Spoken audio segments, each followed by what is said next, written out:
Hello, everyone, and welcome to this edition of the Daily Cannon Tactics Board. Stephen Bradley here to bring you the tactical tweaks and quirks and anomalies and everything else that came about Arsenal's 1-1 draw at Burnley this Saturday lunchtime in a game where Arteta's tactical plan worked.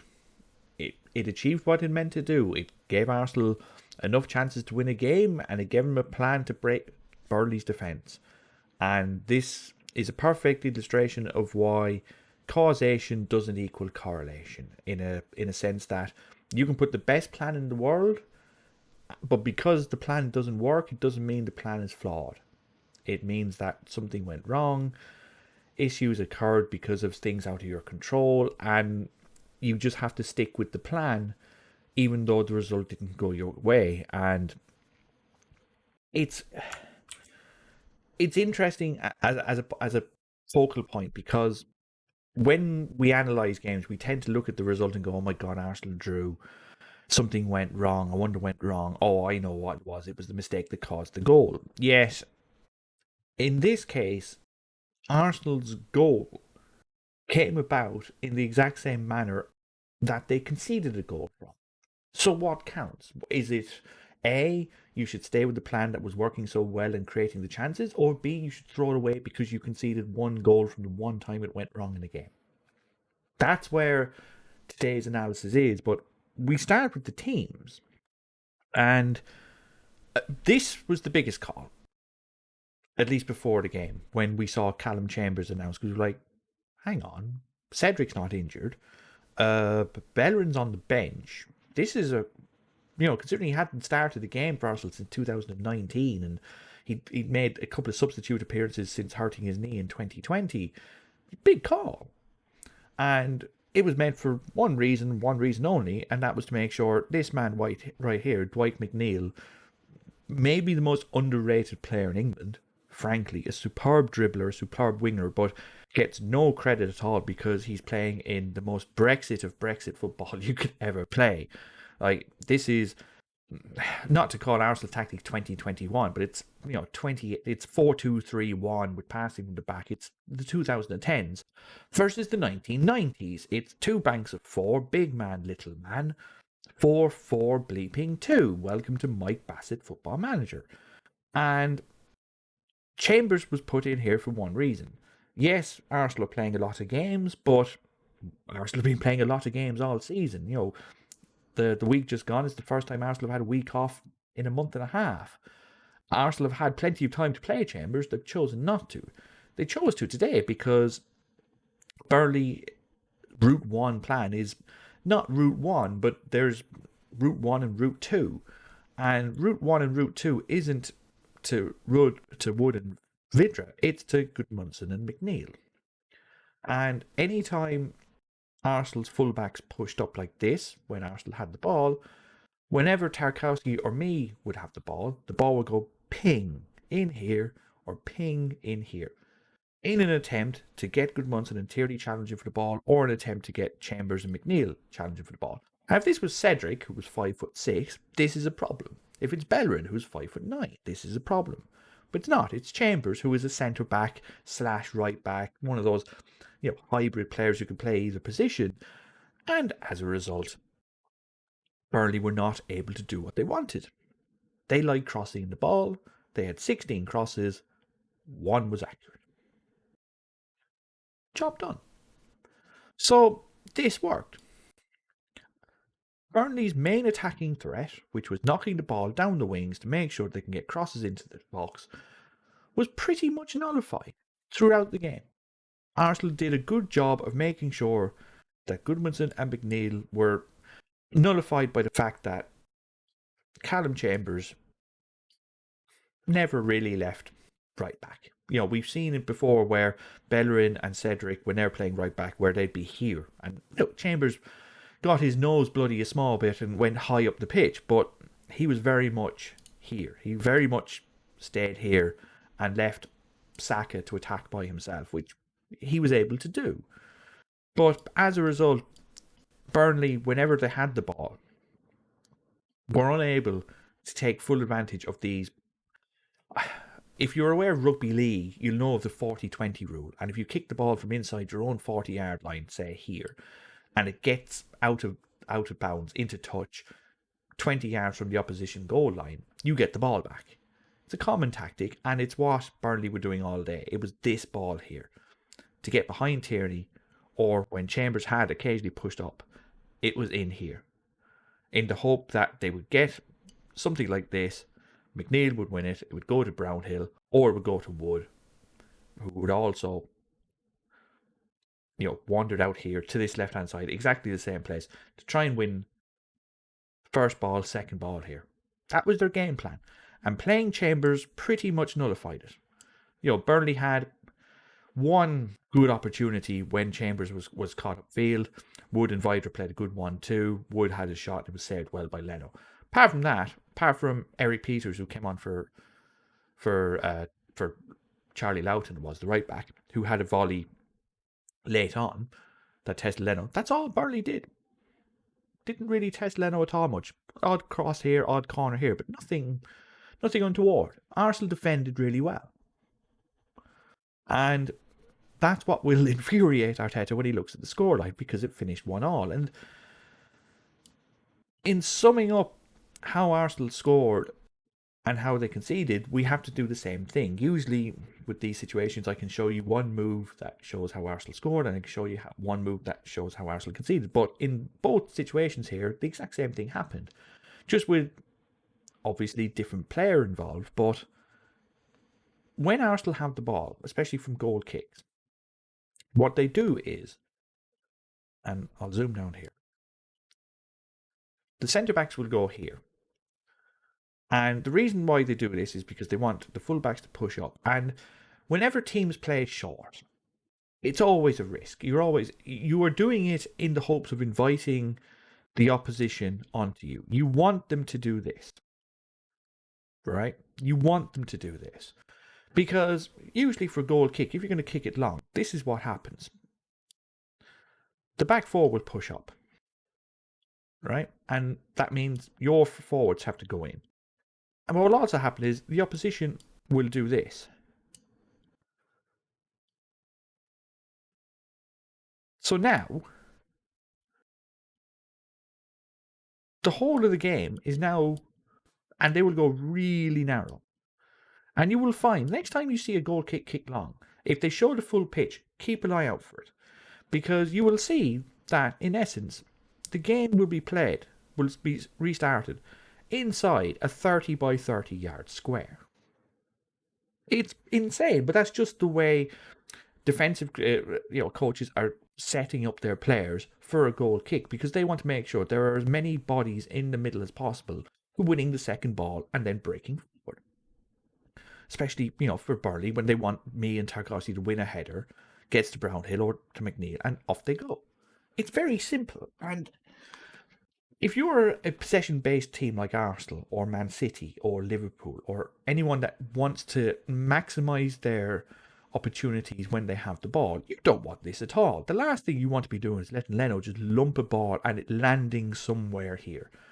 When you're trying to optimise efficiency and you're trying to make sure that you get the most out of your time with the ball, the last thing you want to do is lump it into a lottery. So, how do you avoid that? Well, you avoid it by making sure that the defence can't do what they just did there. And the way you do that is by kicking the ball short. You completely take the defence's opportunity to compress the pitch. You actually do the opposite. You want as much space as possible. You want the ability to stretch out the defence so that your wide players and your attacking players have room to work in and room to run in.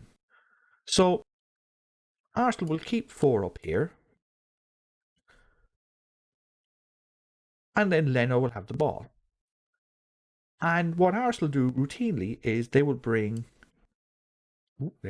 one of their midfielders short so that the goalkeeper has 3 options.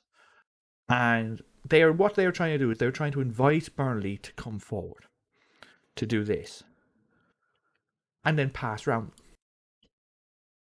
And Burnley are basically the opposite of Southampton. When Arsenal did this against Southampton, Southampton took the opportunity to sit on Arsenal's basically halfway line and make sure everyone got forward. And that pushed all of Arsenal's players back and deprived them of the space.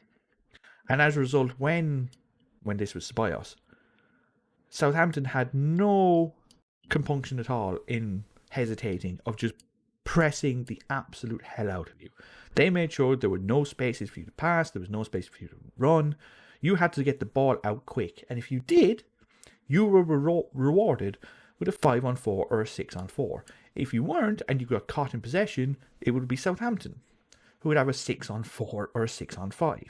And those are the risks you take, whether either you're pressing high up the pitch or you're looking to pass the ball out. Burnley are not that proactive. Burnley are a very conservative defending side. They like forcing you into crossing the ball into the box often so that me and Tarkowski can deal with it. And they like breaking the play down. They want to make sure that they don't want you to just knock the ball around them, but they also want to have the ability to retreat quickly so that they have players in the box to deal with crosses.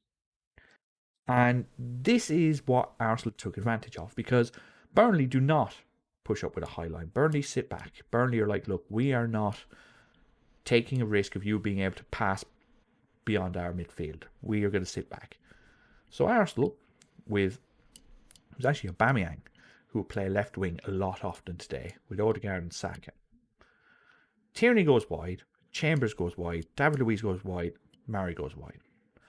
And here's Westwood and Brownhill here. And what Burnley do is, it's a basketball tactic. Burnley, it's called like jumping the lines, jumping the lanes, more to the point. What they want you to do, they want to bait you into thinking that this pass from Partey to Pablo Mari is on, and then they jump it, and then they get in the way. And it's almost like they do that for two reasons. One, obviously, because they want you to pass the ball, but if you don't, they still have the ability to recover. So they're trying to do two things at once. They're trying to make sure that this space is covered so that you can't pass the ball here, but they're also trying to be on their back leg. They're almost like on their back foot so that they can recover and get back. And it's not that great, to be perfectly honest, especially when you've got someone like Partey playing here. Because what happened for Arsenal's goal is the following. Wood is here, Vidra is here. Gudmundsson is man-marking Tierney so that Partey can't pass the ball here. And McNeil is doing the same with Chambers. And Wood and Vidra are just standing off. Xhaka is trying to basically make a little bit of room for Partey, trying to offer him a ball, but Westwood has him covered. So it's Brownhill on Partey. And what Brownhill has to do is a couple of things. He has to almost, and McNeil too, they almost have to kind of let Partey think that this ball to Chambers is on, or this ball to David Luiz is on if he gets wide. Like they're trying to lure you into a sense of, they're trying to make sure that you think that this ball is on when it's never on. They're trying to make sure and bait you into it. And Partey does brilliantly, because what Partey does is he looks at Westwood and he looks at Brownhill. He goes, I'm going to pass it, I'm going to pass it, I'm going to pass it. And Brownhill basically goes here and Wood goes here. And Partey, he opens up his body, he goes like that, right, I'm going to pass it that way, I'm going to pass it that way, I'm going to pass it that way. Psych. And he's passed him. And once he's passed him, all hell breaks loose. Because now Brownhill has to try and recover. Now Westwood has to leave Xhaka. Now it's up to Partey to find Willian. And that's a lot easier of all than Partey. Where's Partey? There's Partey. Then Partey to Chambers, Partey to Xhaka, Partey to David Luiz, Partey to Mari. And he finds Willian, and suddenly it's 4-on-4. And this happened 4 or 5 times in the first half, where Partey was able to break Burnley's press, power through himself, because Brownhill and McNeil and Westwood were unable to predict which way he was going to go, because he could do both. If they both sat back, the ball onto David Luiz or Chambers or Odegaard coming deep or Saka coming deep was always on. If they pressed up and they try to cover the gaps themselves, Partey literally just walks through the middle and goes, "Oh, lovely, no one's tackling me. Happy days. I'm going to go through myself," which is exactly what happened for the first goal. He gets through. He passes the ball to Willian. It's 4-on-4, and now it's a case of taking advantage. Making sure that once you get a chance, you capitalize. And Willian, gets the ball. Tarkowski tries to cover. Loughton tries to cover. It goes to Aubameyang, and for reasons known to only Loughton and Tarkowski, they decide that Aubameyang is left-footed, and they both go, no, we're gonna go. We'll cover here. You can have all of this to yourself. And me gets back. Taylor gets back. The Arsenal players run forward. Aubameyang gets to here. Me is there. Aubameyang goes near post. Nick Pope doesn't do what he does in FIFA 21, which is save everything. He gets a good hand on to do it, but he can't stop it. It's 1-0. And Arsenal's plan has worked. It's worked. It's broken Burnley's press. It's got players into shooting positions that they should be scoring from, and they do. And it happened time and time again. And Burnley, after a little bit of time, decided that this wasn't working, and they were going to resort to plan B, which was fetching a rather large bus and parking it. But this is the benefit of having both Partey and Xhaka in your team. Because, and Arsenal were routinely in this 2-3-5 at times, with Wood and Vidra there. Actually 3-2-5 at times, with Chambers playing no part in getting the ball, really. It would be Xhaka or Odegaard to go here. Chambers was literally there just to keep an eye on McNeil, but for purposes here. When it was like this, by the way. When Burnley had the ball, when Arsenal had the ball, sorry, Burnley would line up like this, and they're like, look, we're not going to press you. We're going to sit here and wait. We want you to cross the ball in. We want you to knock the ball into our big, strong centre-backs, and we're going to defend it from there. And both Partey and Xhaka were suddenly afforded time in the middle of the park. And we know how good they are with long balls and balls over the top. And they did it time and again. Xhaka to Aubameyang, Partey to Odegaard, and then Odegaard even did once to Xhaka, who should have scored. Like, Arsenal had multiple avenues of attack. And if Burnley pressed, they used one method. If Burnley didn't press, they used another method. They had answers to everything Burnley could do. The plan was working. And yes, Arsenal missed a couple of chances, but the plan was working.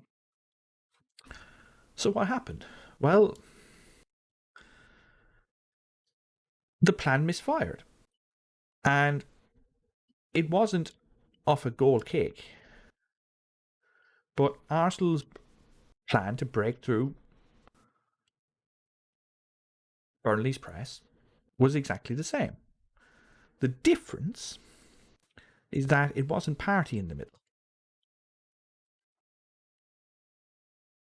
Because Partey has already displayed an ability to both be able to find the ball over the top, or find the right pass, or dribble through the press. So Burnley have to respect it. They have to stand off and give him time, which means that he can find the pass.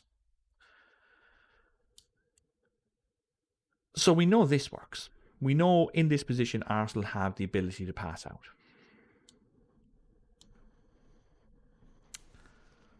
We know that they don't have the ability to pass out from here.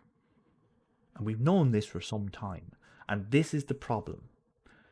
As much as Arteta wants to play the style of play that he wants to, as long as Xhaka is the person that is running back towards goal, it won't work. Because too many players in the league know that he can't do what Partey does. Which means when Partey is here, Brownhill has to respect the fact that he can both beat him with his legs and with a pass. Which means he can't press him and he can't do this. Which means it gives him time.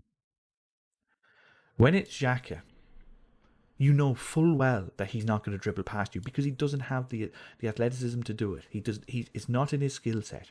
All of his talent, and there's a lot of talent in it, but all of it is in his left foot. So when Xhaka runs back for the ball to try and invite Burnley onto the defence to try and draw him back, and Mari splits left and David Luiz splits right. What does Westwood do? He immediately stands on his right shoulder. Why his right shoulder? Because now Xhaka can't pass it to Mari. He can't.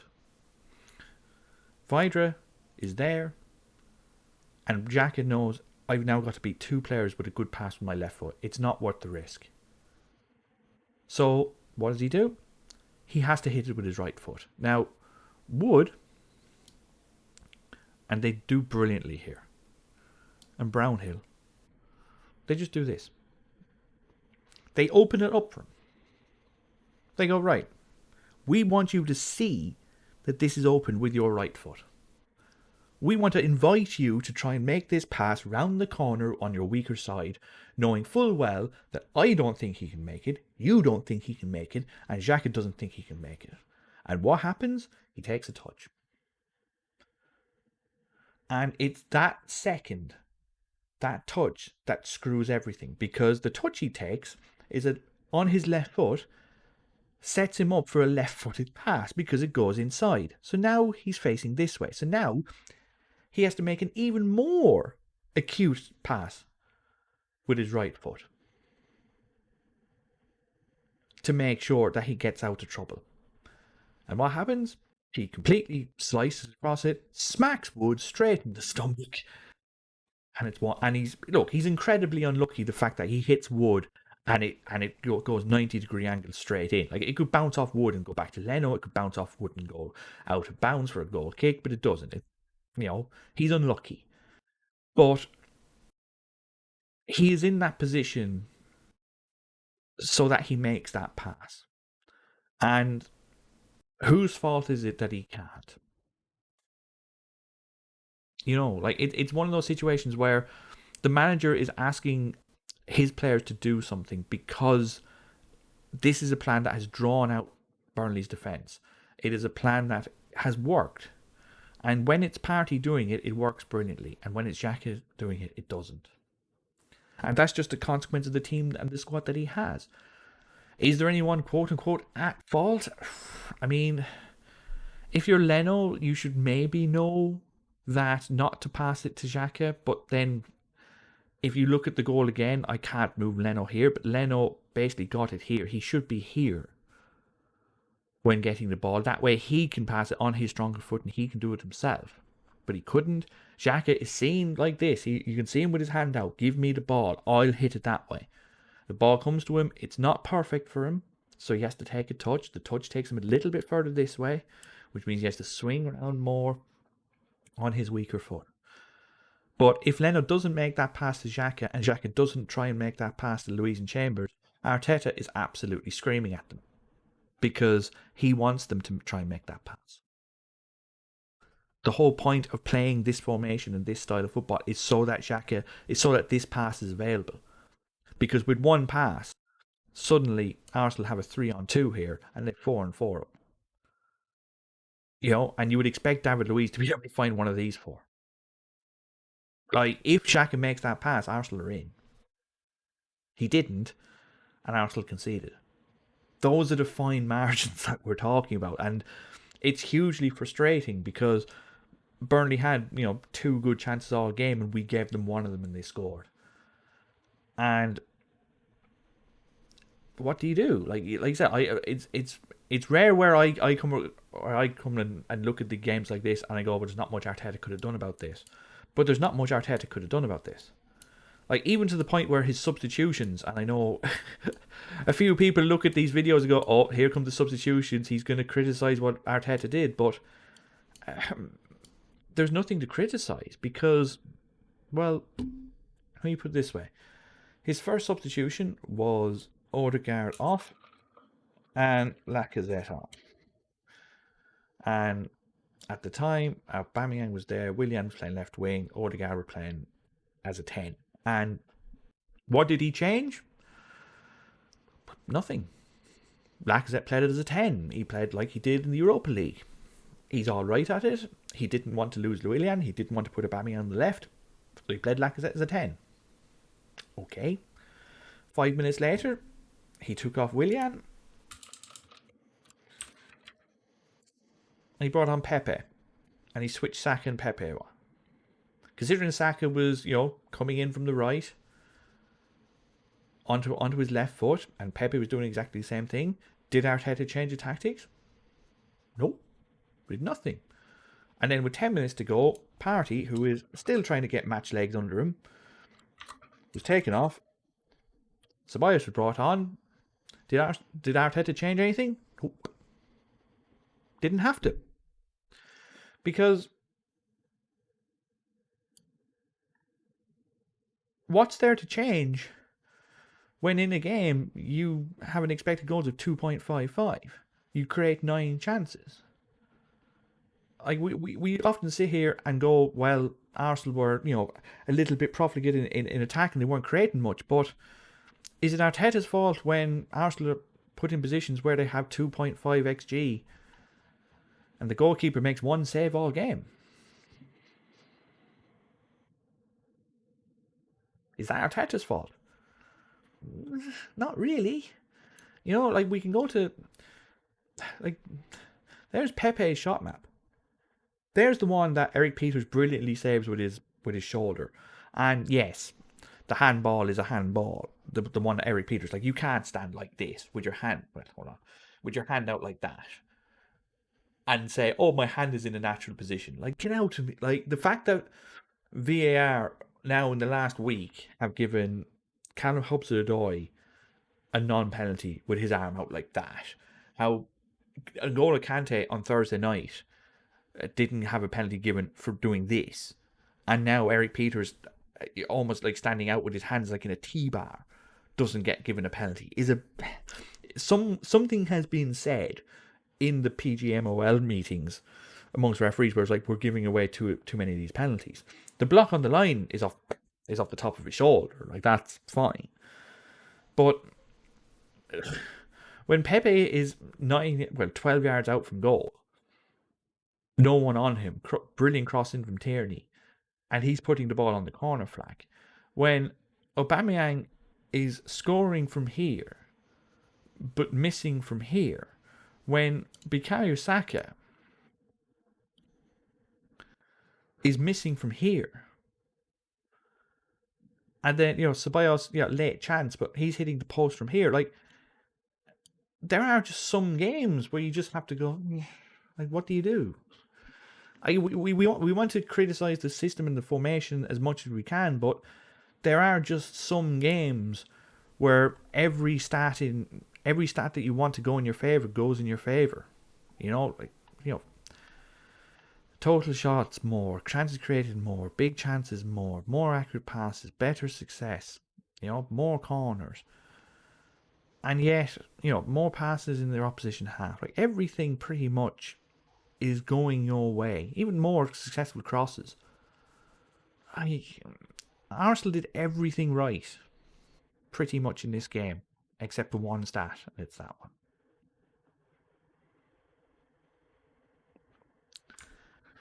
So, yeah, one of those days, if it wasn't for the 3 previous away games that they should have taken points off, the Wolves debacle, the Aston Villa debacle, if it wasn't for second half performances like them, then we wouldn't be looking at today's result with the sense of, oh my God, we've dropped 2 points. Results like today happen all the time, but it's the previous mistakes in previous games that make this game look like 2 points dropped, because those are the games that slipped away. Those are the games that Arsenal should have done better in.